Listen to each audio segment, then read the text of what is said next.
So ma'am, possible kaya na may tumutulong kay Mayor Buo na makapagtago para makaiwas sa pag-aresto? At just in case, ano po yung liability ng sino mang tutulong sa kanya na magtago? Mas-serva ng warrant of arrest dahil hindi mahanap, then of course, posible na may mga magtatago sa kanya o nagtatago sa kanya. At kung ganoon, posibleng matanong din sa kanila kung hindi ba sila guilty ng obstruction of justice. Kumusta po mga ka-viral? Welcome back ulit sa aking YouTube channel. Panibagong update ngayon sa kinaroroonan ng suspended mayor na si Alice Goo at ng 6 na iba pa na merong arrest order sa Senado. Wala ng Alice Goo na sisipot sa Senate hearing at mahuhuli sa arrest order na iniutos ng Senado kina suspended mayor ng Bamban na si Alice Goo at ang 6 na iba pa na nahaharap sa mga kasong kriminal, civil, administrative at AMLA kaugnay sa operasyon ng illegal na pogo at bilyon-bilyon na transaksyon sa account ni Alice Goo. Dahil posibleng nakatakas na sila sa ibang bansa. Kahit si Senator Win Gatchalian ay naniniwala na posibleng naka-eskapo si Alice Goo gamit ang kanyang Chinese passport kaya imposibleng maharang siya sa Bureau of Immigration kahit may utos na ang korte ng lookout order kina Goo at mga kapatid nito sa mga magulang nito pati na rin sa dating Technology and Livelihood Resource Center Deputy Director General Dennis Cunanan na patuloy pa ring pinaghahanap ng Office of the Senate Sergeant at Arms o SAA. Marami namang mga netizens ang nadismaya sa nangyayaring pagtatago o pagtakas ni Goo dahil di umano sa maluwag at mabagal na aksyon ng mga kinauukulan para bantayan ng husto ang mga sangkot upang hindi makakalusot. Dahil din sa matibay na mga ebidensya laban sa kanila kaugnay sa iligal na operasyon ng Pogo at sa pagkukunwari ni Goo na Pilipino na naihalal pa sa bayan ng Bamban bilang alkalde. Sa July 29 naman, nakaschedule ang susunod na pagdinig at ayon sa abogado ni Goo na si Stephen David ay sinusubukan di umano niyang pinapakiusapan si Alice Goo na humarap na sa Senado. Subalit hindi din di umano niya ito mapipilit dahil daw sa labis sa trauma na naranasan ngayon. Ito ay ayon sa pahayag ni David na ayon sa mga netizens ay imposibleng makakadalo pa ito kung tuluyan na itong nakatakas. Haharap din ang accountant ni Goo na sa ngayon ay nasa kustudiya na ng Senado. Si Dennis Cunanan naman, ayon sa kanyang abogado, ay susubukan din niyang dadalo sa Senate hearing sa 29. Samantala, pinag-aaralan din ng komite kung iimbitahan din nila si Michael Yang, dating economic advisor ng Pangulong Duterte dahil sa panibagong nadiskubre ni Senator Hontiveros na may direkta di umano itong transaksyon sa Bauful Land at sa Pogo kasama si Alice Goo bilang incorporator.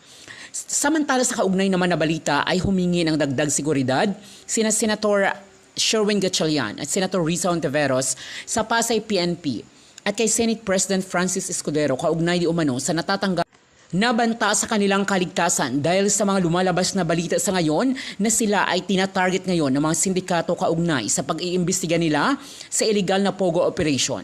Hindi di umano ito nakapagtataka ayon kay Gatchalian lalo na at malaking sindikato ang kanilang binangga. Kaya doble di umano ang kanilang pag-iingat sa ngayon dahil sa natatanggap na balita kaugnay sa pagbabanta sa kanilang buhay. Nag-iingat na rin kami. Oo, siyempre. Humingi ako ng dagdag security kay Senate President Escudero para lang mag-ingat. Otoridad. Pero yung Alice in Wonderland, yung sungaling na si Alice in Wonderland, nawawala. Nako, mabuti pa, kumustahin nga natin ang mga update na yan. Mula dito kay Senator Sherwin Gatchalian. Magandang umaga po, Senator Sherwin. Good morning, George. Magandang umaga sa ating mga tagapakinig. Salamat po sa magpapaunlak, Senator. Nagpadala po isinilbi po mga warrant of arrest ng inyo pong Senado, Senator Sherwin. Wala naman po, hindi naman po nakita yung mga main anchor nung mga pangyayari dyan sa Pogo at sa Bamban, Senator. Well, George, obviously na nagtatago sila itong mga taong to dahil buong bayan, buong bansa alam na merong arrest order na para sa kanila. Particularly si Guo Huaping aka Alice Goo at ang kanyang mga kapatid. Pero hanggat ngayon hindi sila mahanap sa mga registered addresses nila. Kausap ko kahapon yung aming security office at na-serve naman yung mga arrest order kaso lang nga walang mga tao doon sa mga lugar nila. Senator, marami po ang nagsasabi, naglalabas na ng haka-haka ngayon na wala na raw sa bansa, posibleng wala na raw sa bansa at nag-backdoor exit itong sina Gu Huaping. Hindi sila makakadaan ng ating mga airports dahil mayroon ng hold departure order. Dahil nga dito sa arrest order, pinalitan yung status ng kanilang Bureau of Immigration status. At kaya ngayon, hindi sila makakaalis ng ating mga paliparan dahil nga meron ng hold departure order. Ngayon, yun sa backdoor, wala po akong impormasyon na ganyan. Mhm. Pati po pala yung mga kapatid, nagsasabi mga kapatid nitong si Alice, Senator Sherwin, nakasama sa mga pagpaparesto. Bukod po sa sinasabing pag-aabuso nila sa late registration scheme, ano po kaya ang mabigat nilang kasalanan? Bakit sila kinakailangan pa-aresto? Una, dahil inibitahan sila ilang beses para dumalo sa pagdinig at para magbigay linaw sa mga pangyayari, itong mga kapatid niya ay nasa registration rin ng mga korporasyon. Particularly si Sheila Guo, ang pangalan niya ay nasa ilan sa mga Guo-related family businesses. At isa sa mga gusto natin malaman ay yung mga relasyon at itong mga transaksyon nila. Lalo na lumabas na yung AMLAC report kung saan nagsasabi nga may money laundering involved, no, dito sa Pogo. Kaya inibitahan natin sila pero binaliwala nila yung imbitasyon. At pag binabaliwala po yung imbitasyon ng Senado, wala pong ibang paraan ng Senado kung hindi mag-issue ng arrest order. Mhm. Pero yun nga po, bagamat sinasabing member sila ng mga illegal corporation na ito, meron na rin po bang direktang makakapagpatunay na sila talagang hands-on din sa mga operasyon ng mga illegal pogo na ito, Senator? Yan ang aming gustong malaman dahil nga may pagdinig at dahil hindi nga sila pumupunta, hindi rin namin malaman kung ano ba yung kanilang partisipasyon. Yung mga ganitong pagdinig, ang importante ho dito ay marinig yung iyong panig at binibigyan ng pagkakataon yung mga resource person para magbigay ng kanilang nalalaman. Yan po ang talagang objective nitong pagdinig. Mabigyan ka ng pagkakataon na sabihin mo kung ano yung nalalaman mo at kung wala naman, masabi mo rin. Senator, may nakarating na rin ba sa inyo na itong pamilya daw nila Guo talagang mukhang ang kanilang tatay na isa sa mga malaking political figure sa Fujian daw, Politburo, nag-ooperate na para sila protektahan dito? May mga nakikita ako sa internet na ganyan, pero hindi ko ma-verify pa kung totoo yun o hindi. No? May mga ganyan na lumalabas sa internet. Kaso lang hindi natin malaman kung totoo yun o hindi. No? Dahil una-una nasa ibang bansa itong mga magulang ni Guo Huaping at hindi namin malaman kung sila po ay talagang ano po yung kanilang katayuan doon po sa China. Ito daw pong Dennis Cunanan na involved na rin dito sa isang mga dating scam na yata ito. Mukhang aatin din daw po sa hearing, Senator. Tama, ang dami siyang, kung malalaman natin, itong si Dennis Cunanan, hindi ito first time na nasangkot sa mga kontrobersiya. Talagang marami rin siyang mga kontrobersiya na yung pangalan niya lumalabas. Isa na nga dito yung PDAF scam, kung matatandaan natin. At hindi ko rin maintindihan dito sa taong to bakit hindi pa siya pumunta. 2 beses siyang inimbitahan. Kung wala siyang nalalaman, di sabihin niya wala siyang nalalaman. Pero 2 beses niyang inisnab ang Senado. At hindi naman pwedeng ganun dahil nga hindi magiging kumpleto yung aming pagdinig kung hindi pupunta yung mga resource persons. Kumusta po ba ang kalagayan din ng isang accountant, ni Nancy Gamo? Accountant ito, malamang marami siya nalalaman talaga patungkol sa mga kaperahan nitong si Alice. Correct. Tama. At sinabi niya naman sa mga interview, isa yata sa inyong himpilan na interview siya. Opo, dito Kaya rin. nga sinasabi namin hindi siya makapunta sa hearing pero nagpapa-interview siya sa maraming radyo. At kaya napilitan ng Senado mag-issue ng arrest warrant. Pero so far okay naman siya at meron naman tayong full-time na doktor na nakatutok sa kanyang kalagayan. Mhm. Kasama po ba na isinomon, kasama na po ba nitong si Nancy yung mga dokumento na pwede niyang ipakita sa inyo? No, kasama na ho yan. At kaya nga ang payo namin sa kanya, magsabi lang ng totoo kung ano nalalaman niya. Dahil gusto rin natin malaman ng katotohanan. Ayun, yung pang isang ano doon, tsaka ang vital din doon kung sino ba talaga mga nakikinabang ngayon dito sa mga sinasabing yaman nitong si Guo. Oo, tama ho 'yan. At kaya nga tuloy-tuloy pa itong aming investigation dahil una yung AMLAC case kakalabas lang. At yan ay medyo makapal no yung kanilang i-final at hinihimay pa namin isa-isa itong AMLAC report. Yun hong mga abogado, yung law firm, definitely may imbitahan din po. Parang lumalabas po kasi na parang itinatago daw nila itong si Go Wapi. Hindi ko lang alam kung ang papel na ginagampanan ng kanyang abogado dito sa paghahanap kay Go Huaping, pero bilang abogado at bilang taga patupad ng batas, magandang payuhan niya yung kliyente niya na mag-surrender na lang voluntarily. No? Dahil ito namang arrest order ay parte ng ating proseso, parte ng kapangyarihan ng Senado, at mas maganda imbes na magtago ay mag-surrender na lang para harapin itong mga katanungan. Yung pag ganitong pagtatago, isa lang ang ibig sabihin, guilty ka eh. Tama. Wala ka naman tinatago, pwede ka naman humarap. No? Tsaka hindi pa naman to korte na hahatulan ka. Ito ay para lang sagutin mo at bigyan ka ng pagkakataon na sagutin yung mga katanungan. Itutuloy nyo pa rin po ba ang pagdinig sa kabila nung sinasabing kaso na inilatag nila sa Korte Suprema para ipatigil ang mga pagdinig na ito ng Senado, Senator?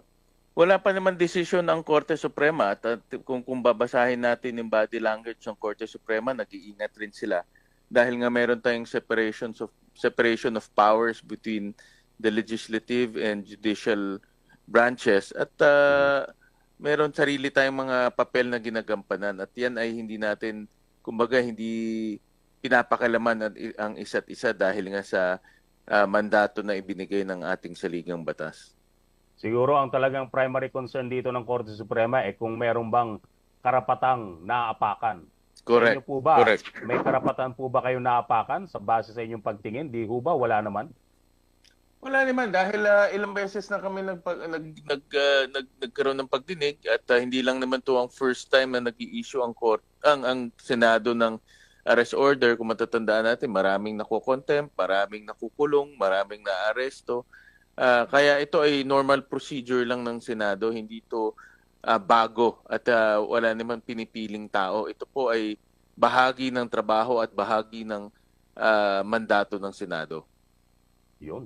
Ay nga po pala, uupo na ang inyong kaibigan, ang inyong katsokaran na si Senator Sani sa DepEd.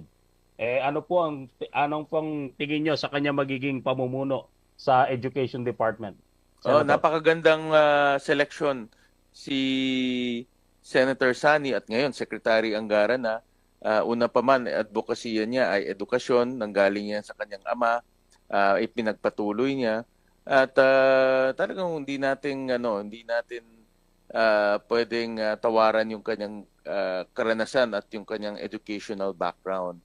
At dahil membro rin siya ng EDCOM, kung saan ako ay membro rin, alam niya na kung ano yung mga problemang dapat harapin. At meron na rin solusyon dahil sa EDCOM pinapag-usapan rin namin solusyon. Kaya ako, kampante ako at tiwala ako na marami siyang magagawang magaganda at maiayos niya kaagad yung problema natin sa sektor ng edukasyon. Bilang naging local chief executive din ng Valenzuela noon, Senator Sherwin, I believe marami ka rin may papayo sa kanya para masolusyonan nila mga challenges sa education, hands-on. Oo. Tama yan. At George, dahil magtutulungan kami, importante at sa laki ng education system natin, hindi ako naniniwala na dapat lahat tayo ay magtulong-tulong. All hands on deck, ika nga. So, yan naman, dahil nga personal na magkaibigan kami ni Senator Sani, magtutulungan kami sa mga pangangailangan niya. Nako, anyway. Maraming salamat po, Senator Sherwin. At Thank good you, luck, George. sa Maraming pagdinig salamat. ngayong Thank araw. you. Actually, Thank you, nalula thank you. kami, Senadora, doon sa lumabas na pera ni Mayor Alice. 27, no? 28 Ma'am, 28 billion sa isang pangalan lang po, ma'am.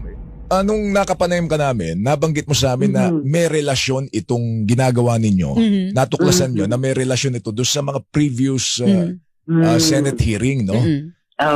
Ito bang Senate hearing na ito yung tungkol sa Pharmally, ma'am? Iyon na nga po yung lumabas na nitong nakaraang hearing namin. Kasi nung ni-raid yung Pogo sa Bamban, Tarlac, maraming papeles ng iba't iba pang mga Pogo ang natagpuan din doon. At yung isa doon ay yung Brick Hearts Technology Inc. Nung sinuri namin yung mga incorporators niyang Brick Hearts, isang pangalan ang nag-stand out. Nagngangalang Gerald Cruz. Pamilyar ang pangalan na ito sa amin kasi si Gerald Cruz ay incorporator din ng Pharmally Biological Company Inc. Oo. And talaga, Sir Joel mismo thanks to the extensive Pharmally hearings led by the Blue Ribbon Committee sa ilalim ni dating Chair Sendic, alam natin na itong si Gerald Cruz, incorporator din ng isa pang kumpanyang nagngangalang Full Win. O, sino ang chairman ng Full Win? Si Michael Yang. But wait, there's more. Itong Pogo na Brick Hearts, ang email ay pareho din pala sa isang kumpanya naman na tinatawag na Shonway Technologies Inc. Pogo din po yan, kung saan ang sinasabing may-ari din ay si Michael Yang din. So yes, no, ang mahiwagang Michael Yang. Si Michael Yang na dating Economic Presidential Advisor kay Duterte. Michael Yang na napakalapit sa dating Pangulo. So, tila itong mga Pogo ay one big happy family, no? Family po, ma'am, family. Family. Mukhang of the iceberg. Ma'am, ito si Michael Yang. Yan din po yung pinapa-aresto ng Kamara sa dahil hindi uma-attend sa drugs hearing. Oo nga. Tama kayo, Miss Weng. Tama. Okay. Ma'am, ano ang relasyon dito? Kasi parang sinasabi ninyo, parang baka magduktong ito kay dating Pangulong Duterte. Well, yun na nga po. Kung mapatunayan po namin patuloy na kasangkot si Michael Yang dito pati sa iniimbestiga nating mga ugat ng problema natin sa Pogo, alam nga natin na dati siyang Economic Presidential Advisor kay Duterte, napakalapit niya sa dating Pangulo. So, iniisip po namin, baka yung nabitin noon na investigasyon sa Pharmally na i-establish yung connection pati ni Duterte dyan, baka dito sa Pogo ay ma-establish po namin. Medyo lumalalim ito, ma'am. Parang baka sabihin naman ng taong bayan, parang hindi na ba matitigil, hindi mahihinto, parang walang period. Sa tingin nyo hanggang kailan patatakbo itong investigasyon po ng Senado? Well, mukhang marami-rami pang kabanata ang Pogo fiasco na ito. But hopefully, ilan na lamang hearing ay sa wakas maisasara na namin. Actually, itong misweng 4 na taong investigasyon ng Senate Committee on Women laban sa Pogo. Kasi nagsimula yan sa Pogo-related prostitution. Yes. Naging illegal recruitment and detention. Naging yung mahabang mga buwan sa pastilla scam hanggang dumako dito sa bulto-bultong human trafficking, cyber scamming, money laundering, itong anggulo pa ng espionage at itong ang pagbenta at pagkasangkapan ng Filipino citizenship para bigyan ng legal cover ang Pogo at mga krimeng nakakabit dyan. Honestly, tuwing dati akala na namin patapos na ang investigasyon sa Pogo, may bagong victim survivor na lalapit o may bagong whistleblower Ma'am. na magsusumbong na nanganganak ng problema itong POGO. Oh, lumitaw nga rin dito, Weng, yung yung, di ba, yung pamimeke Oo. ng birth Yun. certificate, Correct. tapos para makakuha Human ng trafficking, para lahat maging na. maging Filipino citizen, dito po sa Santa Cruz, Zamboanga Sa Davao del Sur. Davao del Sur ba? So, ma'am, ano pala ito? I think there's a flaw in our system, no? Kasi Yes. pagka nag-apply ka sa PSA, Weng, sabi sa'yo, ay wala ka record dito. Punta ka sa local civil registry. Doon ka kukuha. Doon ka kukuha. Yes. So, ang local civil registry, pagka kinurap mo yan, kung ano man ang inisyo niyan, Correct. syempre kukunin ng Tatanggapin. PSA. Yes. So, I think there's something wrong with our system. Not